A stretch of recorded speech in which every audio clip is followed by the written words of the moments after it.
Hi, everybody. It is Kathy, and I love to be selling. Come on in, everybody. Let's talk. It is time to talk eBay sales, and I'm actually going to talk scammers. I think it's an important topic to talk about. Thankfully, it doesn't happen very often, but it's something that we do need to talk about. So we're going to talk about scammers, and then I'm going to talk about me two really nice sales this past week. So let me know that you can hear me. Say hi. Let me know how the weather is. Hot, hot, hot here in New York. But let me see how you guys are doing. Hey, Brenda, all the way from Nebraska. Nice to see you. Hey, Patricia. Always good to see you. Hey, Pam. Hey, Pam. Where'd Pam go? I lost Pam. Sorry about that, Pam. Oh, there goes. There she is. Hi, Pam. How are you? Sometimes, the feed goes so fast I can't grab it. Samara, how are you? Good to see you. Good, good, good, everybody. Yay. Hi, Bev. Thanks for joining me. Good to see you. We got Melissa from Ohio. Hi, hi, hi. So this is what I want to talk about is, first of all, I really encourage everybody, and I know particularly when you first start selling on eBay, it can be challenging. But when you are selling on eBay, you do want to have a return policy. Now, there are categories where I know that's not possible. For instance, tickets, right? A live ticket because the event is past.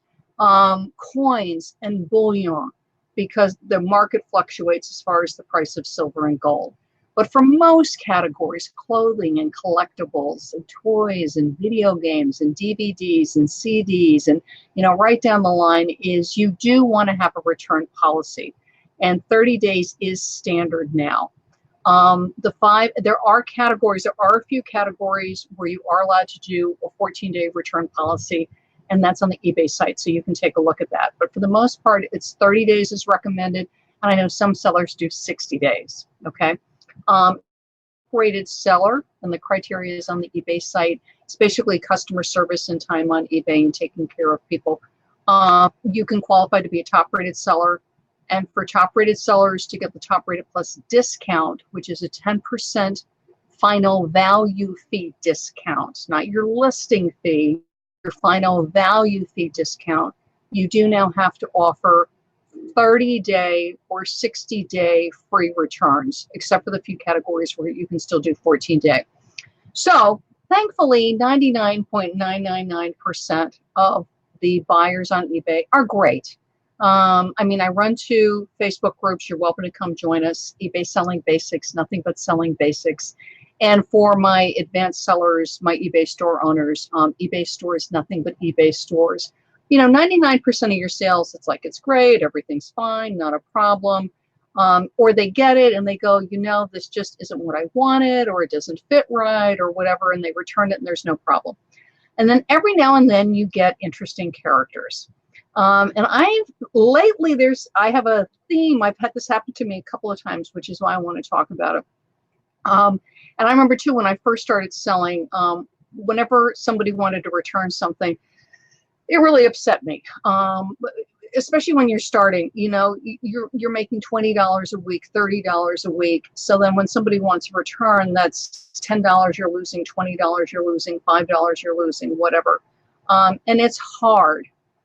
So the first thing I want to tell you, especially if you're newer to eBay, is when you sell something, if your return policy is 30 days, don't spend the money till after the 30 days has passed.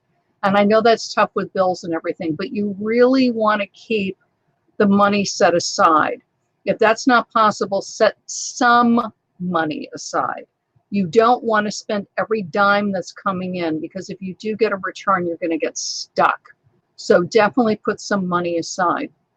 The other thing is if you notice a theme in your returns, this actually happened to me on an item that I was selling, where they're consistently, if the same item, this happened to me on a bathing suit, and it was brand new with tags, and I had the measurements and everything in it, is that if the item comes back 3 times, 4 times, you got to take a look at it.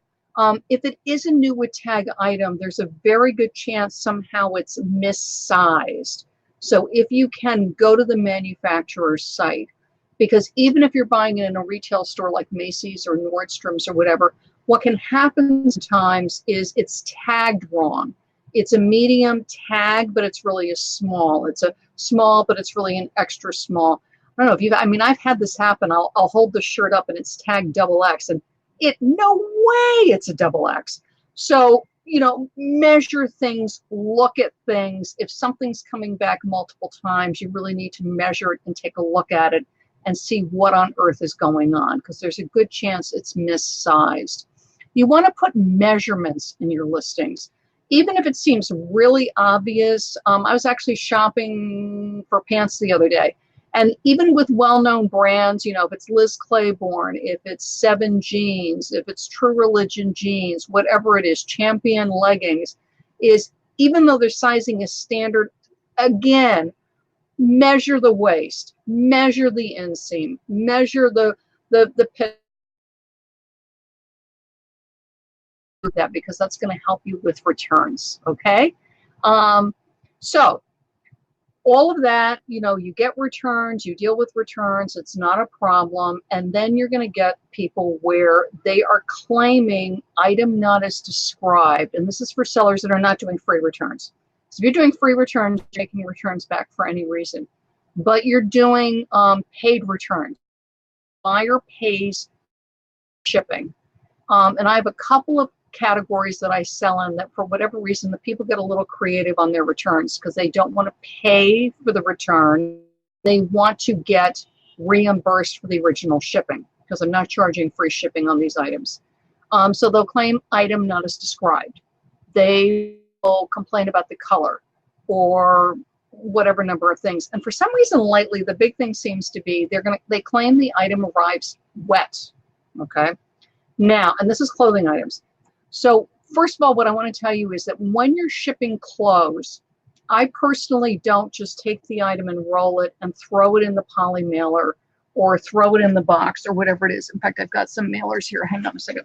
So this is a padded mailer, but I'm going to use that as an example. I don't just put the item in the padded mailer. I put it in an inner bag, and you can pick up Ziplocs at Costco or Sam's or whatever you want. I've got clear plastic bags that I get through a seller on eBay. And I take the item, the shirt, the pants, or whatever it is, I put it in the clear bag, and then it goes in the mailer, whether it's a poly mailer, padded mailer. Where's my padded flat rates? Padded flat rate mailer. I don't just put the item in the mailer. And this is why. You can be a great packer. I mean, it's beautifully packaged in the poly mailer, whatever it is. But the problem is packaging gets torn. If you shop on the internet, it's going to happen to you, because it's happened to me. And the poly mailer is ripped. The padded mailer is ripped. The box is squashed. And we can say whatever we want about USPS or FedEx, but I want to decrease, minimize, wipe out me getting things back because somehow they arrived in less than fantastic condition. So I seal the item in an inner bag of some kind. It's a fragile item. You're going to want to put it in an inner box and then into whatever you're shipping it in. So I do that. And so I've had 2 people within the past couple months claim that their items arrived wet, because then that's going to be an item not as described, right? Because they're not buying a wet shirt or dress. And I realize what they're doing is they're trying to get me to pay for the return shipping. Truthfully, if items are really inexpensive, if it's only like $3 shipping, a lot of times I just take it. It's not worth the hassle. I just take it. Recently, I had this happen on an item that was ordered express mail, which means that this buyer is going to want me to eat it for the express mail that they paid for me shipping to them. They're claiming the item arrived wet, and they made this claim a good 8-9 days after the item arrived. So my strong suspicion is they ordered it express mail, they wore it for whatever the event was, now they want to return it, they don't want to pay the return shipping, plus they want me to eat it for the express mail. It's not going to happen because they don't know me, this is one that I will fight. I don't have a problem when people buy used clothing of getting it and then returning it within the 30 days. I realize sometimes they're renting it. If it comes back to me in decent shape and I'm able to resell it, I'm okay with that, because thankfully for me, it happens very infrequently. I do have a problem with people ordering things express mail, asking me to mail it promptly, messaging me several times, asking me if I've mailed it. Then I make a special trip to the post office, hand it to a postal employee, and have it scanned immediately to make sure it gets to this person. And then they claim that it arrived wet, when indeed it was rolled and sealed in an inner bag in the mailing, in the express mail envelope, blah, blah, blah. So what I said is, first of all, when this kind of thing happens, breathe, okay? Know that you can deal with it. I just responded very politely. I said, I didn't even answer about the wet, because I wasn't even going to go there on that. I said the item was carefully rolled, carefully sealed in an inner bag, placed in the express mailer. I made a special trip for you for your special event. It's like, hello, I'm aware of the fact that you've had this thing for 8 or 9 days.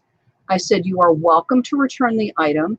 And I gave them my return address. This was 2 days ago. I haven't heard from them. If they return the item, I will refund them for the item price. I will not pay for the return shipping, and I will not reimburse them for the express. I will fight on that, okay? Again, every now and then you do have to eat it. Every now and then as a seller, you are forced to absorb costs. Thankfully, it is very infrequent, and I really encourage you is to seal things in inner bags, because it's not necessarily an evil buyer or a bad buyer. It's the postal system, it's FedEx, it's DHL, particularly when we go into the winter. But even year round, you know, it's raining or whatever. And when you're shipping international, consider the fact of the distance this item is traveling. It's gonna get thrown around. It may get exposed to rain and other elements, and pack accordingly.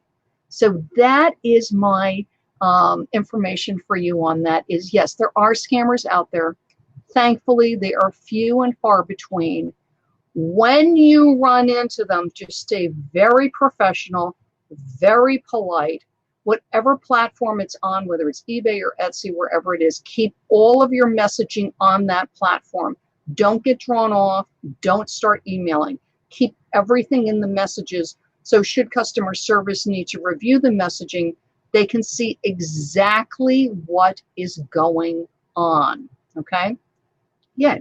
Now, here's my tip for you, and this is one for people with eBay stores. And this is a very, very, very good reason to have an eBay store. And that is Promotions Manager, which is a tool that I use a lot. And I realize a lot of sellers don't use Promotions Manager, or they're not really sure how to use Promotions Manager. So that's what I wanted to talk about. eBay's mentioned this several times, and I think sometimes, you know, just because we're so busy or whatever, we may not hear it. But the most popular promotion is the discount off total price. Now, you can do a dollar amount off. So you can do $1 off, $5 off, $10 off. And there may be categories where that works. Like anything, I'm always telling you guys to test and see what works for you. But what I have found, and I've heard this numerous times from eBay, and I always ask when I meet with the promotions team, I'll go, is that still true?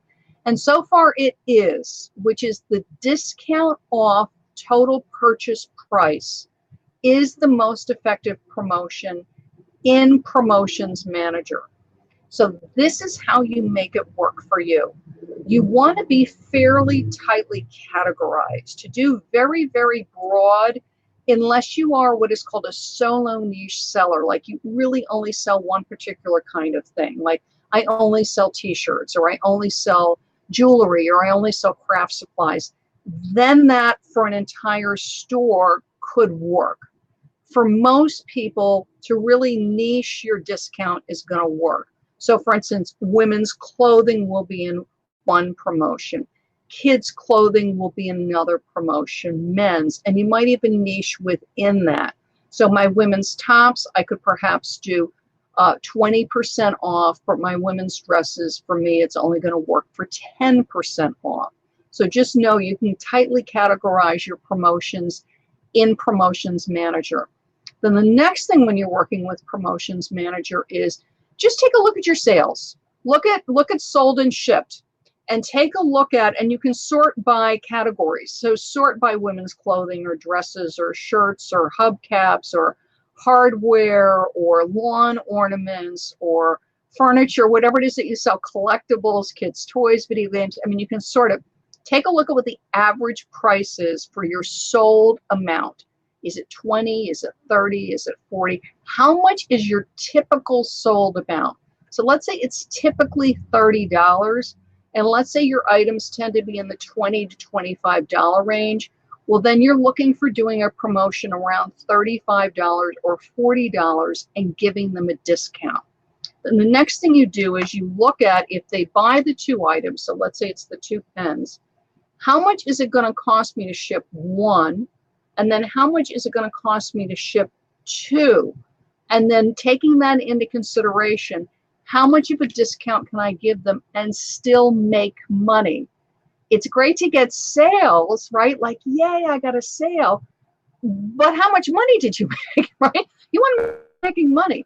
So take a look at what is called your profit margin. And that's how much money you're making after all your expenses, the shipping, how much it costs you to buy the item, store. You want to factor in all your costs. And then take a look at, if you ship the 2 together, let's say you're saving $3. Well, then can I give them 10% off? Can I give them 15% off? And if you're selling the 2, you know, how much money is tied up?